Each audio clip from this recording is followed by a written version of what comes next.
Greetings and salutations, everyone. It's the Garlic Bread Warlord, Nick Alifi, and this is a Soccer Over There hot drop regarding Marcelo Bielsa and the masterclass dunking he put on the entire English Football League yesterday. Now, first things first, I was wrong. I was wrong, and a majority of the media was wrong as well, because we all thought Leeds was calling this press conference so that Bielsa could come out and say, hey, look, sorry that this happened. I'm a bad man, and essentially I'm resigning as the manager of Leeds. No. He broke out the 1990s projector. He put up a PowerPoint presentation and had rows and rows and rows of folders. He goes on to talk about the ethics of quote-unquote Spygate, and he didn't think he was doing anything wrong. Was it right? Nah, probably not, but it's not illegal. And that right there is the fine definition and the fine line that Bielsa was walking. There's a difference between illegal and the dark arts. So for everyone out there who has problems with diving, typically they have that problem when the other team is diving and not their own. For every time Miguel Almiron hit the deck at the slightest breeze, Atlanta United fans waved their arms and screamed and yelled, hoping that they would get that free kick that would trigger the next goal. Now, if we reverse the situation, we would scream and howl that the ref needs to give a card to insert Red Bull's player X, because they were obviously simulating and obviously trying to win the game and get a goal to their advantage, and it's completely illegal and wrong. So let's be very careful on how we issue judgment on this particular subject, from it being right or wrong, or how we gauge the dark arts. Should dark arts be a part of soccer? It's a part of it already. So stop pretending like it doesn't exist, and stop pretending that the English have some sort of moral high ground here, because they've been doing it for years as well. At this point, after he goes into his justification for sending an employee at his direction, he makes sure it's very clear he directed everything, and he's done it for all his opponents. He loads up a PowerPoint presentation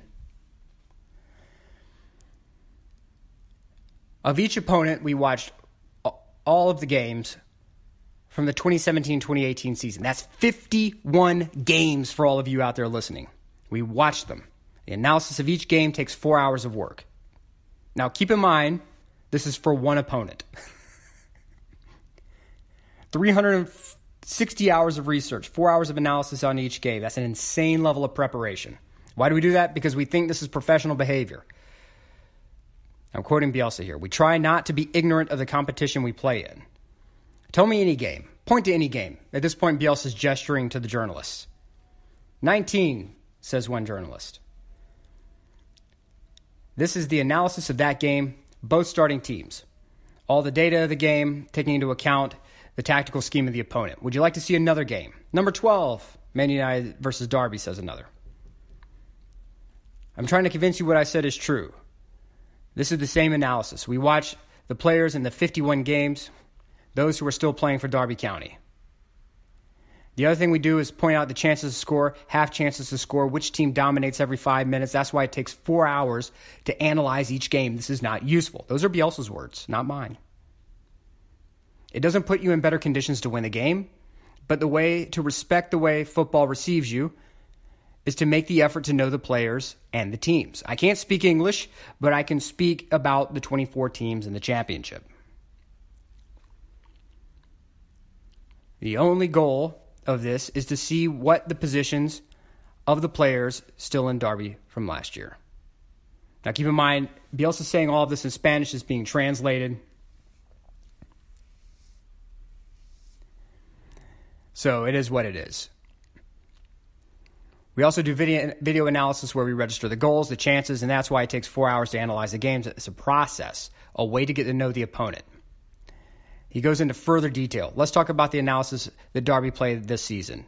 They played 31 games. 49% they used a 4-3-3 system with the number 8 Mason Mount on the right, and 22% a 4-3-3, but with the number 8 on the left. The same for the 4-2-1-3 with the number 8 on the right and left. They use structures, 3%, 2%, but they're not significant. Before the game, we knew perfectly that they would use these kind of systems. Again, he's just watching games and doing hyper analytical breakdowns in order to get an idea of what the team does in certain situations, whether they're attacking, whether they're defending, how they move the team around. These structures give you fixed priorities, and we have the minutes and the games to understand why Derby changed the system and when. If they change the system to keep a result or to try to score. We also analyze if changes are to give an offensive profile to the team or to give defensive strength, and if these changes work or not. We also gather this kind of information, the structures Derby play against. Why do we do this? The idea is to try to observe what is the most difficult structure for them to face. I would explain all this information. I don't memorize it. All of the information that this report has responds to the questions I've asked myself for 30 years. Again, he's just mic dropping the fact that they do an insane amount of preparation. That he's been doing this for 30 years. Then he knows what he's doing. He doesn't have to have somebody strolling the other team's grounds to get an advantage. He uses statistics and real information acquired from an insane love of the game and some would say, obsessive nature to find the gaps and weaknesses. If you ask me the most difficult system for Derby to play against, I don't have it in my mind. I can ask and look at the document. I have the answer.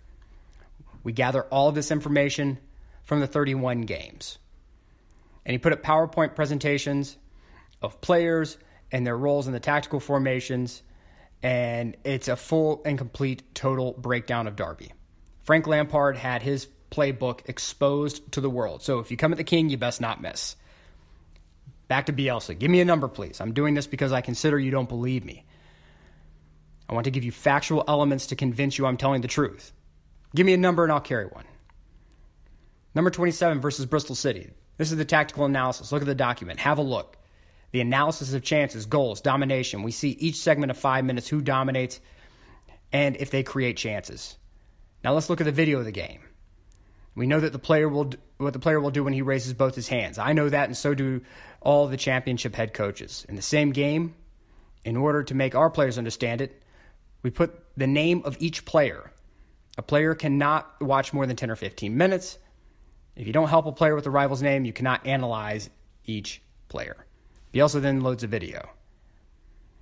As you can see, you have 40 minutes of offensive action versus Derby from 31 games. When you see 41 minutes of attack, you see what the path is for the opponent to attack. So what he's saying is he takes the games, all the attacks, compiles it into a smaller video, so that way the players can see trends and they know exactly what's coming. So, hey, look, these are the trends that they move the ball from this position here to this position here when they're gearing up for attack, so this is how we know how to defend it.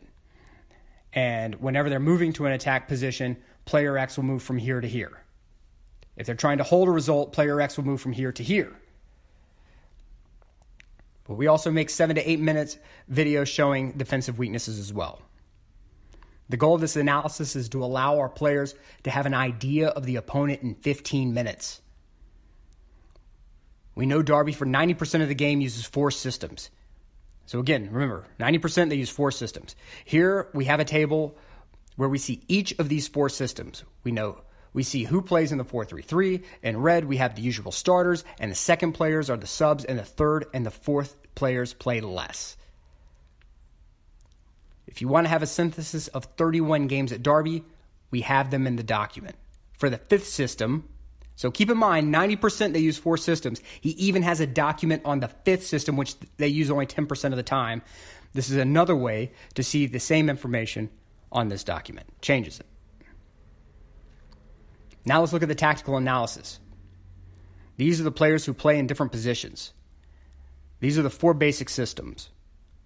We look at each player, and I know how many minutes each player plays in each position. Let's look at each player. He played 1,772 minutes as a left back and 70 minutes as a left winger. This player played as a left offensive midfielder, as a number 8 on the left and on the right, and a number 4 in the center right as a left winger and as a winger midfielder on the right. With this info, we know his main positions are the first 3. This is like the art of war, but for soccer. This is what this guy's doing. The art of war, but for soccer. Another player, Wilson. We're now back with Bielsa. He plays as right and left winger and as an offensive midfielder on the left. All the data we have on a document, and we know about his past. The document allows us to understand the question we have. These are the goalkeepers, the right backs, the left backs. This is the center back on the left and on the right and on the left. We do this for each position. We analyze each position. Look at the wingers. Against Derby, Alioski played as a left back. So who could play against him? Number 20, 11, and 7. And the player who played the least at the end of the day. Played the game, actually. So this is number 9, plays on the left and right. At this point, a journalist gets up and says, hey, man, I got a live drop at 6. I got to get out of here. And Bielsa's like, yeah, man, go ahead. I'm not done. He keeps going.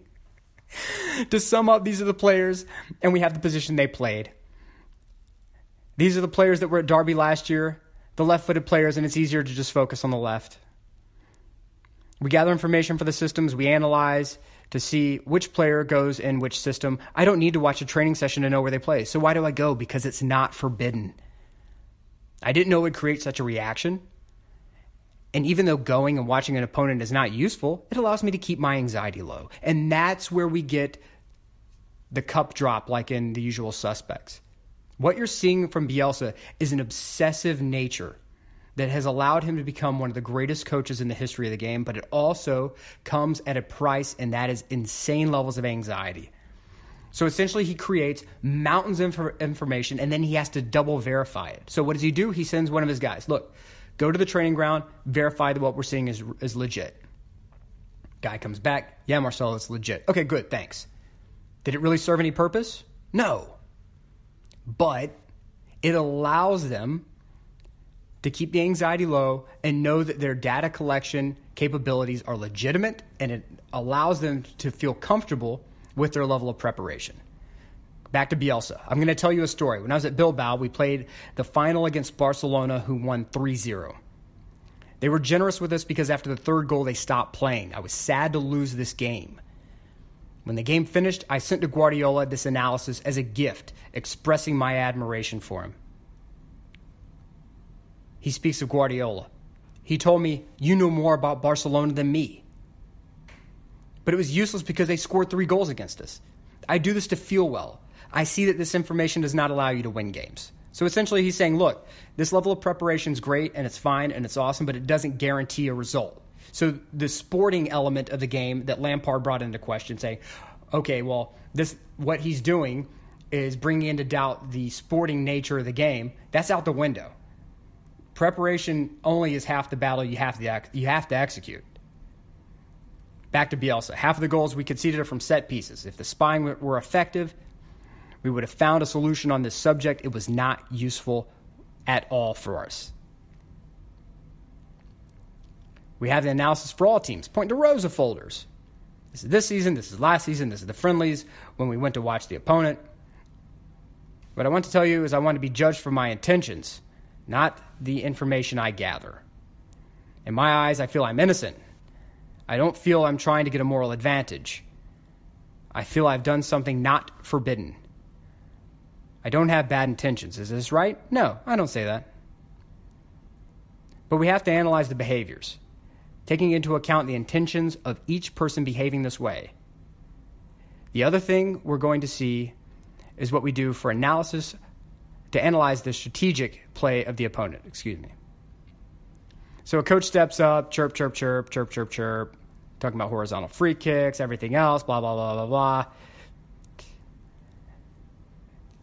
We go back to Bielsa. To conclude, as we're going to play Stoke, it's hard because they have a head coach who's just played 3 games. So what do? We analyze the 26 games he played at Luton. We analyze the tactical structures he used. I would like to be held with maximum humility. I give this explanation to make you understand why I think I'm not cheating by doing something that is not illegal. I know I'm not trying to get an advantage. I already have the information. I repeat, why do I do it? Because I think I'm stupid. This is all. I thank you for your patience. And he gets up and walks out. It's a total mic drop. It's a complete and total mic drop.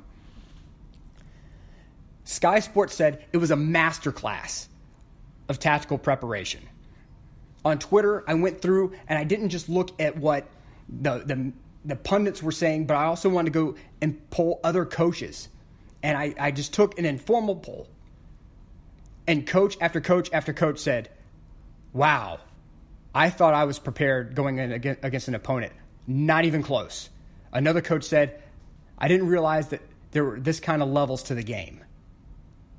One after the other marveled at Bielsa's preparation. And this is what you get with a coach called El Loco. There's a reason. And then Newell's Old Boys chimed in and said, why do you think we named a stadium after him? And I can tell you that his disciples, the Tata Martinos of the world, they compile these kind of dossiers. At the Player for a Day event I went to, we saw a filtered, fuzzied spreadsheet. Very similar to what Bielsa put forward.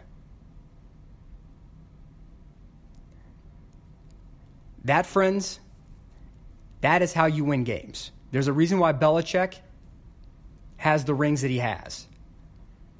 We go to that because it's Spygate with the Patriots. Bob Kraft pulls Bill Belichick aside. Hey, man, when you're recording these practices, does it really help us? Belichick, no, not really. That's what you have. You have two masters of two different games, completely obsessed with preparation, and willing to go to insane lengths to verify that that preparation is worthwhile. I'm going to go out and buy a Leeds jersey because this man just sold me. And just about any other damn team he goes to, I'm going to buy a jersey for them too because I'm all in on Bielsa. And judging by the Jordan Belfort victory pose that Leeds United tweeted out, they're behind him as well. So I look forward next season to watching Bielsa in the Premiership with money and a budget and players who are actually going to come in and ball out of control for him. Because if he can do what he's doing now with a championship roster, imagine what he can do whenever he comes walking in with a roster full of all-stars. Good Lord. It's Nick Leafy, Soccer Over There, Garlic Bread Warlord, Marcelo Bielsa, the GOAT. Guess what, Frank Lampard? Your wife calls Bielsa El Loco. That's what's just happening. Mic drop, son. Mwah. Mucho, mucho euro, y'all.